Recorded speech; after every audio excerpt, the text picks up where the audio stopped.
Yan guys, babalik tayo sa pinanggalingan natin sa Banawe.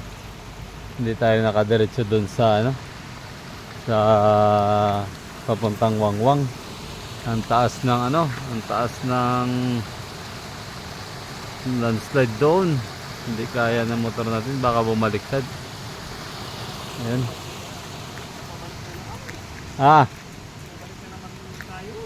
Hindi kaya. Ayan. Hindi kaya ng doon. Mataas yung landslide guys. Kaso doon sa bungad, mataas na. Ano pa kaya pag doon na sa marami kasing party doon na mataas palaging ng landslide. Yung ilog nila dito guys, napakalinaw. Yan. Yan si Pamili Gimarangan FG. Balik na lang tayo para safety na rin yung natin. Boss? Ha? May paraan naman yung kaso yung mga... Nandun sa dulo, mas mataas pa yon. Tara.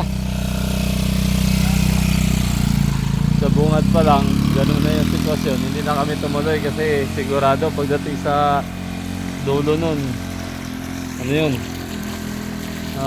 mas malala ang landslide dun. Salamat muli sa po inyong panonood guys. Mamaya at magkita-kita tayo ulit.